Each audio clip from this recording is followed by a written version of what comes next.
नमस्कार दोस्तों। क्या कभी आपने सोचा है जब रसूख और कानून के आगे इंसाफ दम तोड़ देता है तो एक आम आदमी क्या करता है। आज हम बात करेंगे फिल्म वध 2 की। अगर आपने 2022 में आई संजय मिश्रा और नीना गुप्ता की वध देखी है तो आपको याद होगा कि एक मजबूर बाप ने किस तरह से हत्या नहीं वध किया था। भले ही पार्ट 2 की कहानी इससे सीधे नहीं जुड़ी है, लेकिन फिल्म की आत्मा वही है। वही मंजू, वही नैना और वही शंभुनाथ। लेकिन इस बार किरदार बदल गए हैं, हालात बदल गए हैं, लेकिन वध करने की वजह और भी गहरी हो गई है। कहानी की शुरुआत होती है एक अनोखी लव स्टोरी से। इस बार शंभुनाथ कोई रिटायर्ड टीचर नहीं बल्कि एक पुलिस वाला है, और मंजू जो एक कैदी है और उम्र कैद की सजा काट रही है। एक पुलिस वाले और कैदी की ये प्रेम कहानी थोड़ी अनूठी है और फिल्म को एक दिलचस्प मोड़ देती है। शंभुनाथ की निजी जिंदगी का दर्द पहले पार्ट जैसा ही है। उसकी पत्नी मर चुकी है और उसका एक बेटा है जिसको उसने कर्जा लेकर के अमेरिका भेजा है, लेकिन वो अब उससे फोन पर बात भी नहीं करता है। शंभुनाथ जेल के अंदर सब्जियां उगाता है और बाहर ले जाकर के उन्हें बेचता है, जिससे अपना कर्जा हल्का कर सके।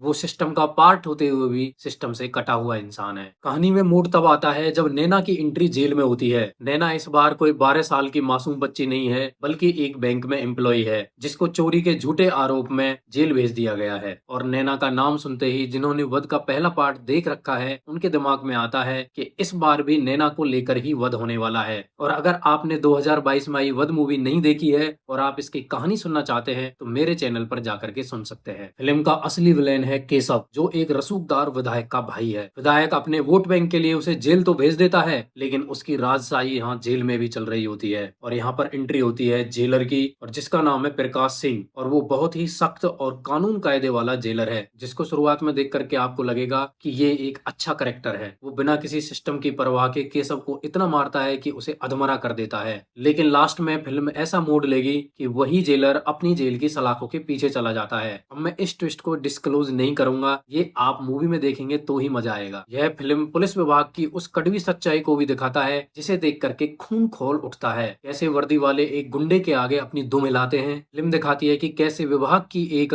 महिला पुलिसकर्मी अपनी इज्जत और ईमान को बचाने के लिए संघर्ष कर रही होती है और मजबूर होकर के वो भी गुनाहों में शामिल हो जाती है। जैसे ही केशव की हरकतें बर्दाश्त के बाहर होती जाती हैं, वो नैना को अपनी हवस का शिकार बनाना चाहता है, तो वहीं पर पटकथा लिख जाती है वध की। पिछली बार शंभुनाथ ने मजबूर होकर के वध किया था और मंजू देवी ने उसका साथ दिया था, लेकिन इस बार वध किया है मंजू देवी ने और उसका साथ दिया है शंभुनाथ ने। फिल्म का दूसरा हिस्सा इन्वेस्टिगेशन पर आधारित है। लाश को ठिकाने लगाना, सबूतों को मिटाना और पुलिस की इन्वेस्टिगेशन से बचना, यह सब आपको स्क्रीन से बांधे रखेगा। एक ईमानदार पुलिस ऑफिसर भी है जो सच की तह तक पहुंचने की कोशिश करता है, जैसे पहले पार्ट में शक्ति सिंह ने किया था, और अंत में वो सच और न्याय का साथ भी देगा। जब जेलर प्रकाश सिंह गुस्से में आकर के केशव को बहुत बुरी तरह से मारता है तो उसी दिन रात में केशव गायब हो जाता है। शुरुआत में पुलिस इन्वेस्टिगेशन में केशव का कुछ पता नहीं चल पाता है और जेल के हर एक पुलिस वाले और कैदी से पूछताछ होती है, लेकिन कोई भी सुराग नहीं मिल पाता है। और इस बार हम देखते हैं शंभुनाथ के हाथ में दृश्यम 2 वाला खुरपा, जिससे वह गड्ढा खोद करके केशव की लाश को दबा देता है। जब 11 महीने बाद केशव की लाश प्रकाश सिंह के सरकारी बंगले के पीछे मिलती है तो सारे शहर में अफरा तफरी मच जाती है और विधायक आईजी को धमकी दे देता है कि अगर उसके भाई को मारने वाला नहीं मिलता है तो उसका अंजाम वो भुगतेगा।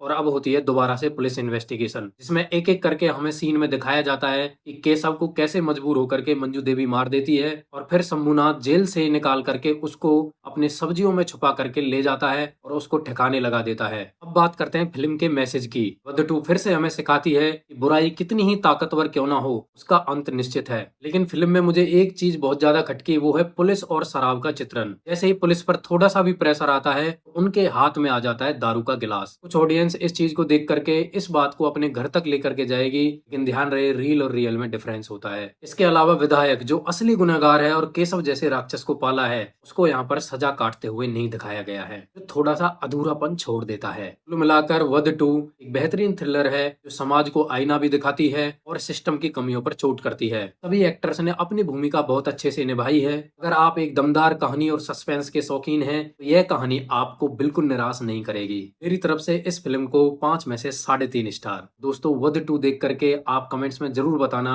शंभुनाथ और मंजू की जोड़ी इस बार आपको कैसी लगी। वीडियो पसंद आया तो लाइक जरूर करें और सब्सक्राइब करना ना भूलें। मिलते हैं अगले रिव्यू में।